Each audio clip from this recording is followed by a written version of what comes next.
Welcome to my channel.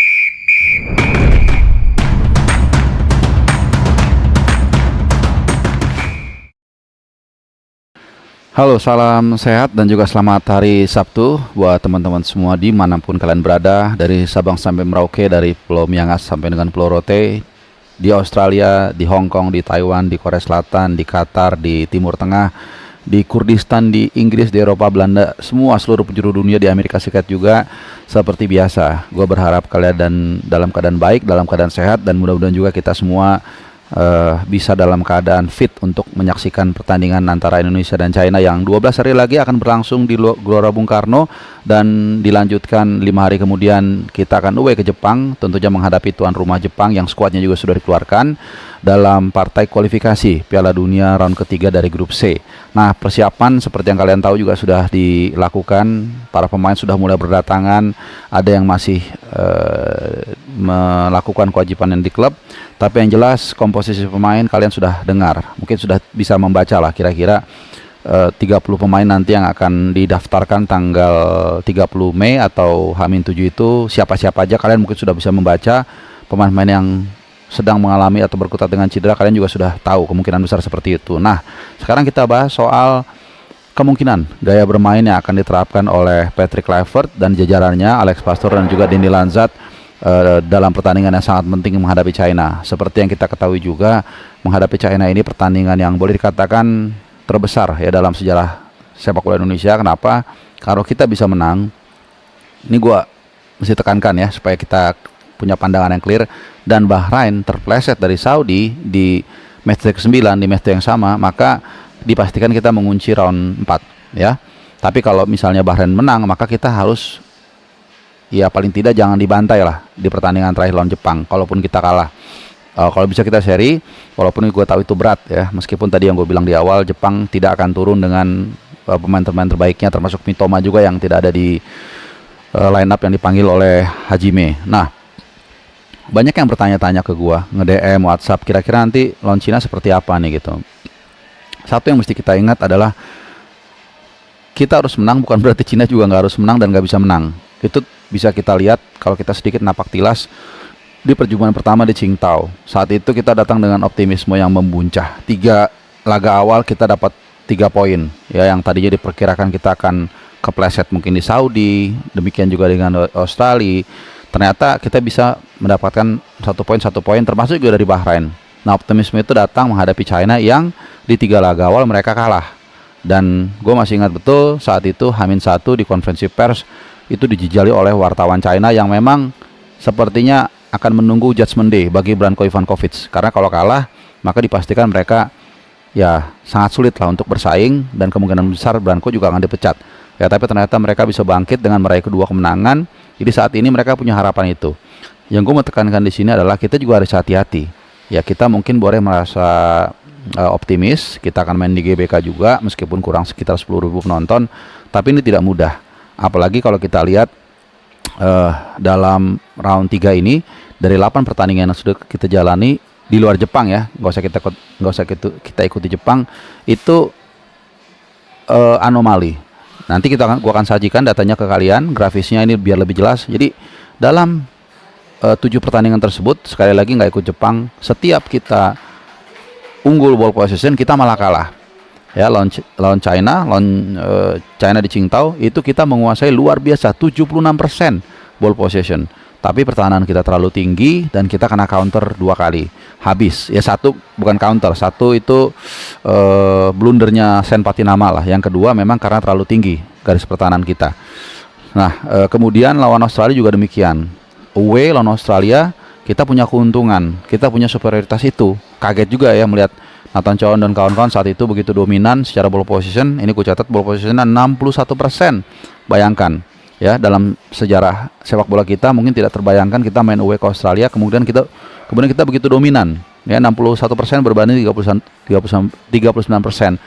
Dan ternyata ini adalah perjurian yang mahal, karena sekali lagi kita kena counter berkali-kali, dan seperti yang gue bilang juga dalam banyak kesempatan, yang dihitung dalam sepak bola itu bukan ball possession tapi kemenangan ya. Tidak ada yang ingat berapa ball possession Argentina tahun 2022 final lawan Prancis, tapi semua tahu berapa skor di waktu 120 menit dan siapa pemenangnya. Bahkan mungkin sebagian dari kalian masih ingat juga siapa pencetak golnya, mungkin ya. Jadi sekali lagi ini yang paling penting, bagaimana kita bisa mencetak gol kemudian memenangkan pertandingan.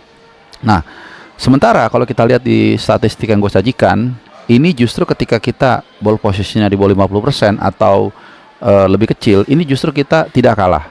Ya, sekali lagi ini di luar Jepang. Misalnya ketika kita menghadapi Arab Saudi di Jeddah, itu kita hanya 34%, tapi kita bisa mencetak gol duluan, kemudian membawa pulang 1 poin.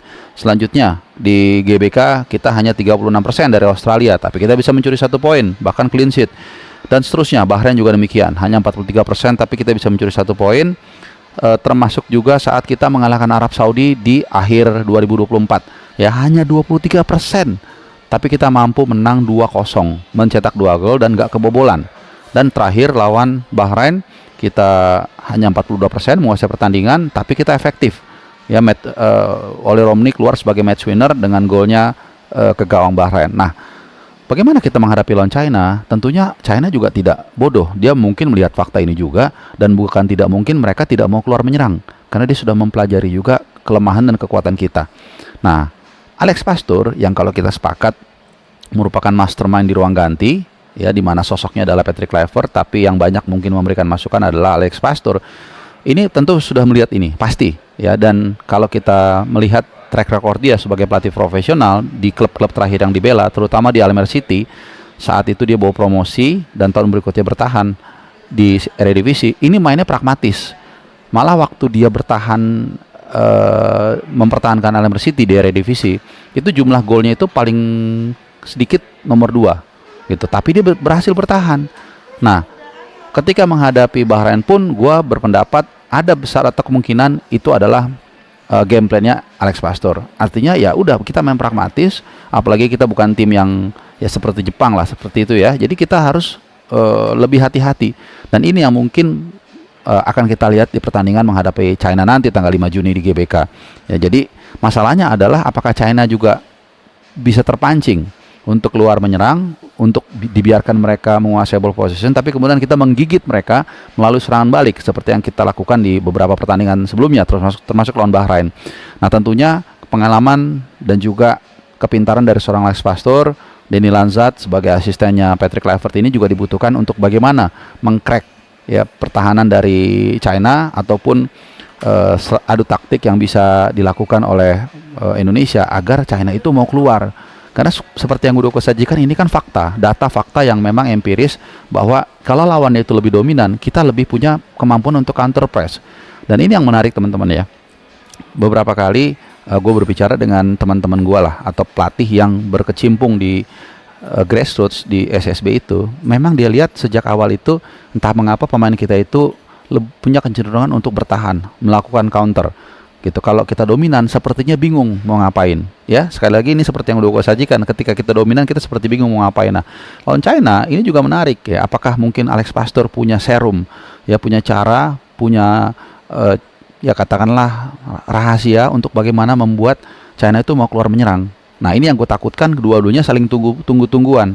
Ya seperti kalau petinju itu dulu, gue lupa siapa yang Mayweather lawan Manny Pacquiao ya kalau nggak salah ya, sama-sama saling hati-hati, sama-sama menunggu. Nah, ini mungkin secara hasil kita nggak tahu seperti apa, tapi secara permainan mungkin agak jadi boring, atau mungkin akan ada terobosan yang diambil oleh Alex Pastur dan Patrick Kluivert. Mereka mau berjudi untuk mengambil inisiatif tersebut, tidak takut bermain berubah dari pakemnya, dan kemudian bisa klinikal, mencetak gol dan meraih kemenangan. Seperti yang kita lihat di final Europa League kemarin, agak sedikit bergeser ya teman-teman. Kalau kita lihat di pertandingan terakhir, Ange Postecoglou, pelatih dari Spurs itu merubah gaya pakem bermainnya. Yang biasanya bermain menyerang, bermain terbuka, kemudian dia dengan sekonyong-konyong, dengan kaget dia menunggu, bermain pragmatis, dan ternyata berhasil.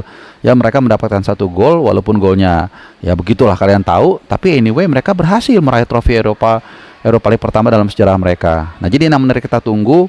Kalian juga mungkin bisa juga meninggalkan komen kalian secara kita berdiskusi. Menurut kalian apakah seharusnya kita mengambil inisiatif menyerang dan mencoba untuk mencari gol kemenangan, menghabisi China, atau kita menerapkan apa yang menjadi kelebihan kita, yaitu counter press dengan cara ya memancing para pemain Cina keluar menyerang. Tinggalkan komen kalian di kolom komentar dan kita akan berdiskusi sama-sama. Dan gue mengucapkan terima kasih teman-teman buat yang sudah menyimak video ini. Jangan lupa subscribe. Kenapa? Supaya untuk membantu komen judi online. Nah, itu aja yang permintaan dari gua. Kalau kalian habis itu mau unsubscribe nggak apa-apa, karena gua akan mencoba untuk membuat men-setting yang komen itu yang subscribe supaya spam judi online nggak bertebaran di kolom komentar channel Bung Harpa. Oke teman-teman semua, sekali lagi gue ucapkan terima kasih, happy weekend dan adios.